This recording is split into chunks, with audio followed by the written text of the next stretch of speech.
Une bonne gorgée de café politique avec mes collègues du café. À Fredericton, on rejoint Jacques Poitras de CBC. Bonjour, Jacques. Bonjour, ça sent comme le printemps ici aujourd'hui. Oui, c'est vrai, hein? Il y a vraiment, comme toutes Ouais. les saisons, mais le temps froid s'en vient, je vous dis. Cela dit, Oui, le absolument. printemps ne perd rien pour attendre, parce qu'il n'y Le aura faux pas juste printemps, ouais. il y aura pas juste un redout, mais il y a aussi le budget provincial. Hein? Puis ça, on pourra en parler. Je joins maintenant à Caraquette François Gravel, qui est probablement plus dans l'hiver que moi et Jacques en ce moment, éditorialiste de l'Acadie Nouvelle. Bonjour, François. Oui, bonjour. Oui, qu'on est dans les rapports météo, je vous confirme ici. Il fait froid, de la neige, un peu de glace. Ça, c'est pas super beau. Non, on est vraiment dans deux réalités différentes. Et puis, nous allons faire, puisque les semaines se ressemblent, un café politique qui commence avec les questions en lien avec Énergie Nouveau-Brunswick. Bon, on va commencer, et je commence avec vous, François à Caraquette, avec tout ce qui entoure la possibilité de voir peut-être deux nouvelles centrales, là, en croire les porte-paroles d'Énergie à Nouveau-Brunswick sur les besoins qu'on a au Nouveau-Brunswick en électricité. Donc, le mécontentement entourant le projet de Tantramar, mais également la grogne populaire, François, entourant les tarifs d'électricité.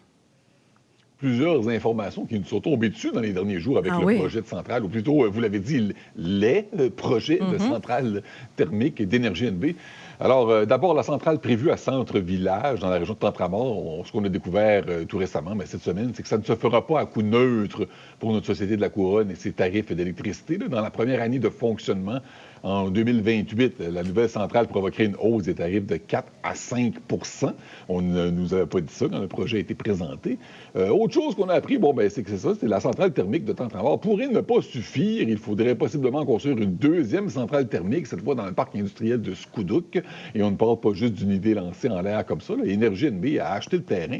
Oui. Et tout ça alors que l'opposition au premier projet, celui de Centre-Village, vous l'avez dit, Martine, ça ne s'essouffle pas. Bien au contraire, il y a eu cette semaine une assemblée publique là, avec des représentants d'Énergie NB et de Pro Energy, une entreprise qui doit construire la fameuse centrale en question. Ils ont répondu aux questions des gens présents, mais surtout, ils ont été clairs là, sur le fait que le projet ira de l'avant malgré l'opposition citoyenne, qui plus est dans une circonscription, on le rappelle, qui est représentée par un député du Parti vert.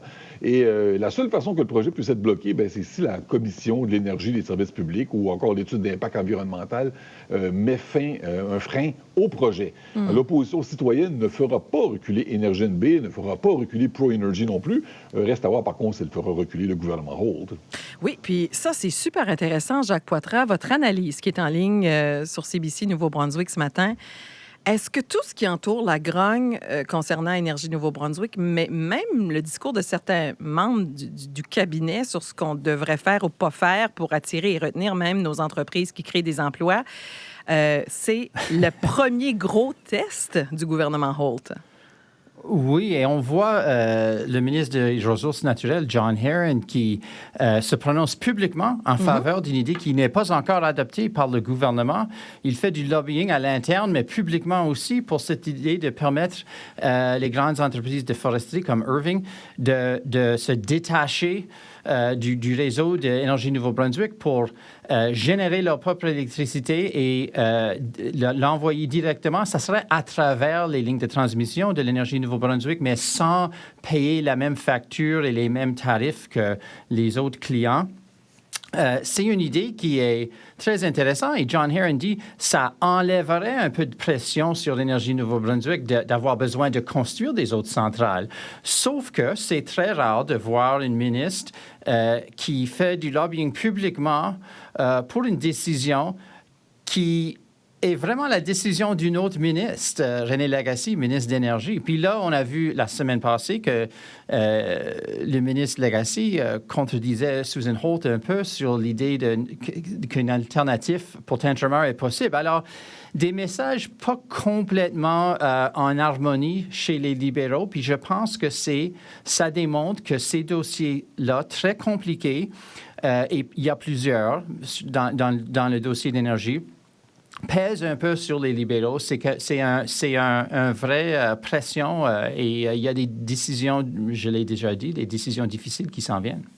Oui, puis on sera là pour en parler. au Café politique. On va passer au prochain sujet et je vais retourner dans la péninsule acadienne. Disons-le, François, on n'est pas à une lutte près, une bataille près. Bon, on a lutté pour des services à l'hôpital, on a lutté pour les tribunaux, puis ça se continue. Puis là, on a lutté pour un transport de citoyens, un transport aérien à Bathurst. Et puis là, est-ce qu'on peut crier victoire avec l'arrivée de Propert à l'aéroport de la région Chaleur? Très bonne question. Victoire, je ne sais pas, mais soupir de soulagement, certainement, là, à Bathurst, dans le nord-est, avec cette annonce-là. Air Canada qui se retire de l'aéroport régional de Bathurst à compter du 30 janvier. Et dès le lendemain, un transporteur québécois, le Propert, qui va prendre la relève, donc pas d'interruption de service.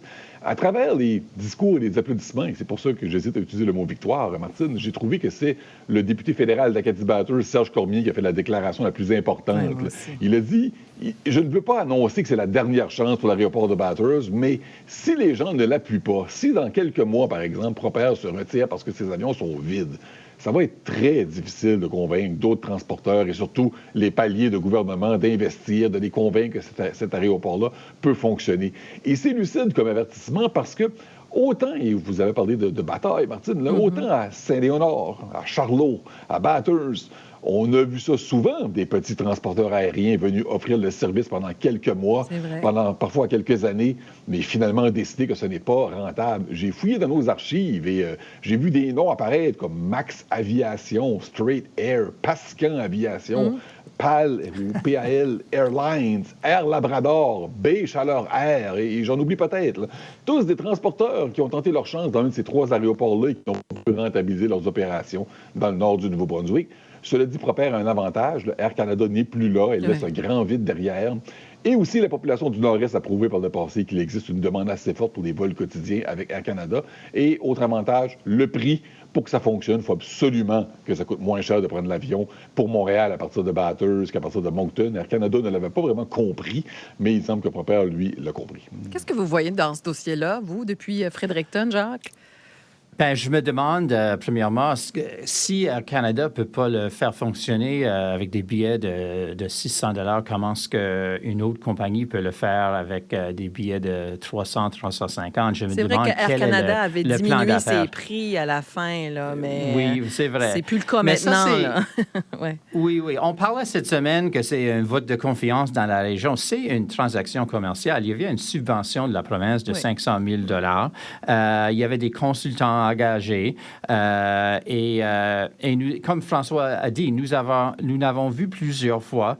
On va voir si ça va fonctionner. Je me souviens quand le fédéral avait privatisé les aéroports dans les années 90, on voulait que les gouvernements se retirent de ce secteur-là pour que le secteur privé pourrait le faire marcher eux-mêmes.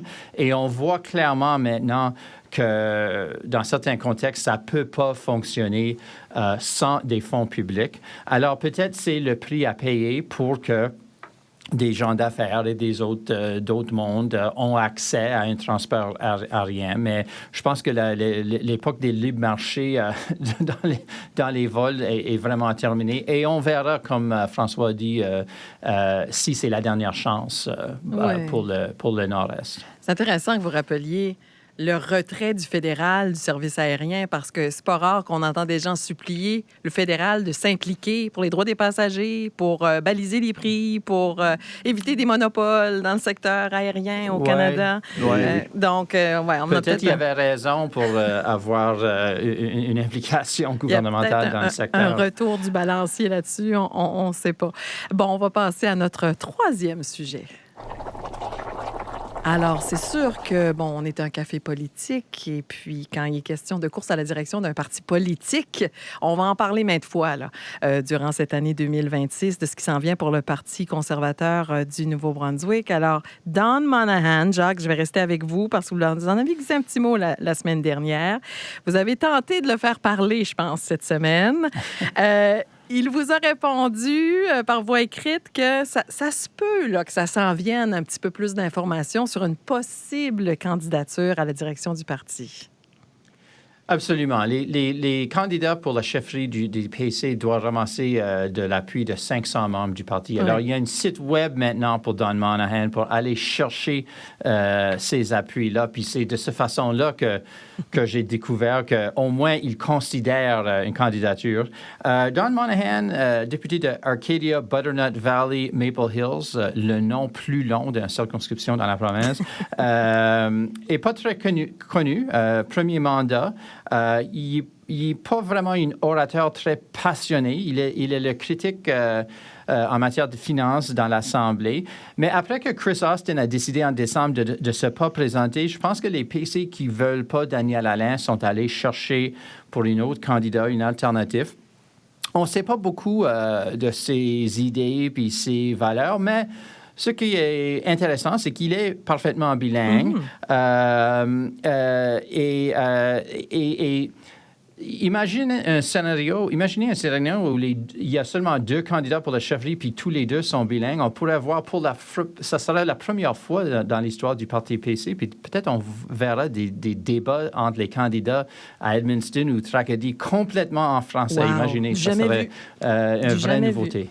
Absolument. Eh bien, est-ce qu'on sait où il se situe sur le grand spectre conservateur? Parce que, bon, donc sont plus à droite, c'est quelque chose à explorer. Ouais. Mais vous savez qu'il était un conseil municipal à Mascouche, dans la Grand Montréal, pendant 2 mandats.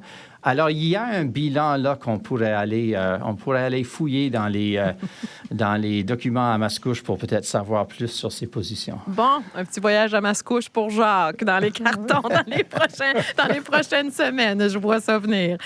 François Gravel, donc peut-être que ce ne sera pas un couronnement, là. On est en train de voir se matérialiser un opposant à Daniel Alain.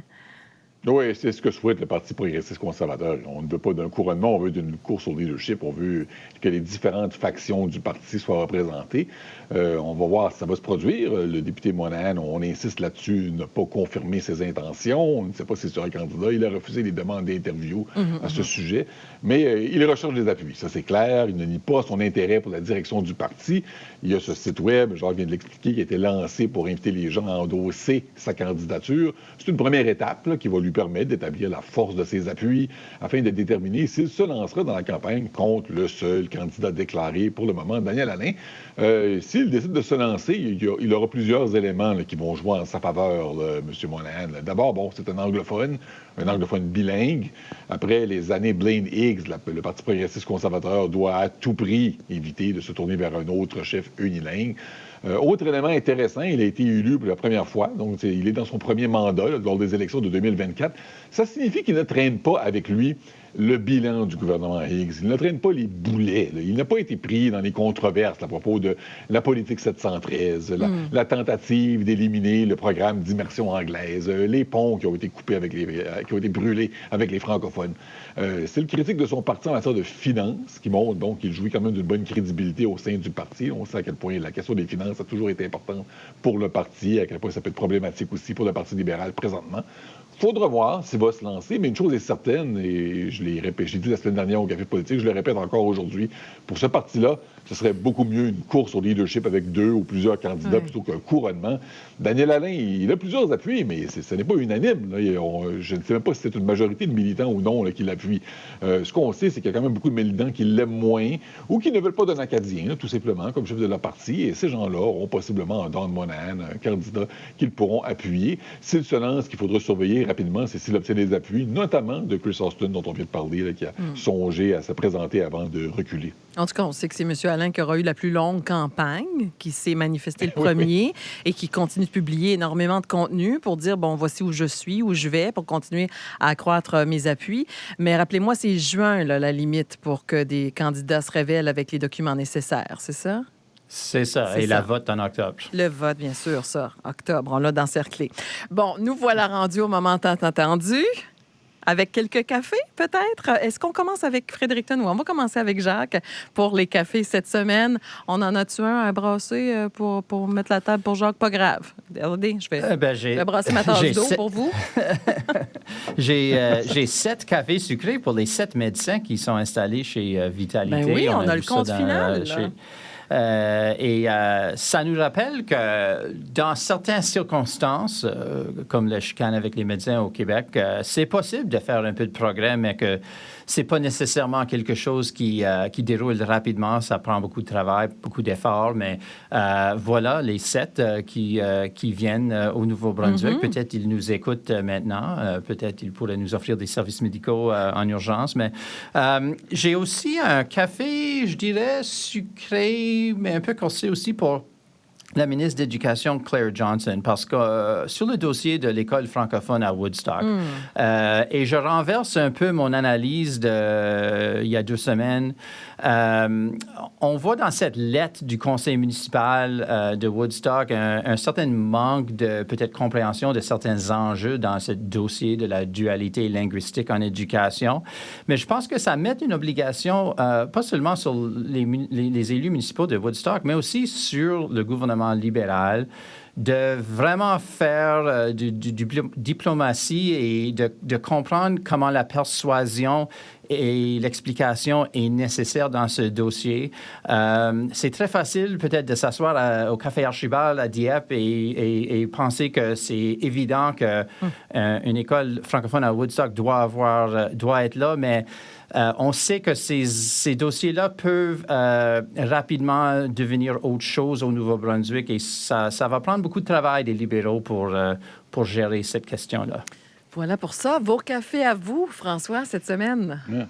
Très, très bon point, Jacques. Je ne me souviens plus si c'est au Café politique ou si c'est dans un éditorial que j'ai écrit ça, mais je dis que même pour les francophones, dans le fond, ça avait quand même été une surprise, cette annonce-là d'école à Woodstock. Et le gouvernement doit possiblement faire un meilleur effort ici pour expliquer autant aux gens de Woodstock que de façon générale qu'est-ce qui se passe dans ce dossier-là, plutôt que simplement dire les Statistiques Canada nous confirment qu'il y a de la place pour une école.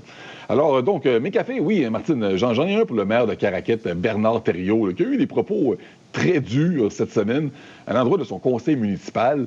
Pour ceux qui n'ont pas suivi le dossier, tout ça part d'une proposition pour un centre de réchauffement pour sans-abri dans la péninsule acadienne. Et c'est toujours difficile de trouver le bon endroit pour ces centres. Tout le monde veut appuyer, oui, les sans-abri. Personne ne veut les laisser mourir dehors. Mais quand vient le moment de décider où on va installer le centre de réchauffement, c'est pas tout le monde qui veut ça dans sa cour arrière nécessairement non plus. Hein. Alors, la Commission des services régionaux pense avoir trouvé la bonne solution. Les locaux inoccupés de l'aéroport de la péninsule, jusqu'à 6 sans-abri auraient été transportés là chaque soir. Ils auraient pu y rester de 20 heures jusqu'à 8 heures le lendemain, puis ramenés ensuite dans leur communauté. Mais beaucoup d'opposants se sont présentés au conseil municipal de Caraquette pour critiquer l'initiative. Si bien que les conseillers municipaux ont décidé de tabler la motion. Oui. Ça veut dire remettre la discussion au calendrier grec. Là. Donc, il n'y a pas nécessairement de date de prévue. Ça pourrait être jamais, dans le fond.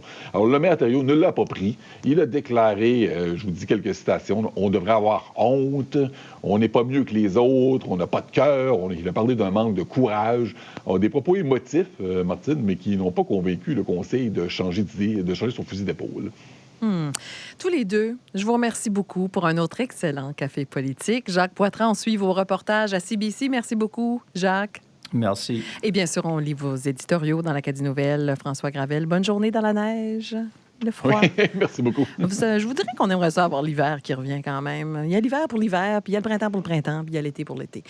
Bonne journée à vous, François. Et merci à tous d'être à l'écoute de notre café politique.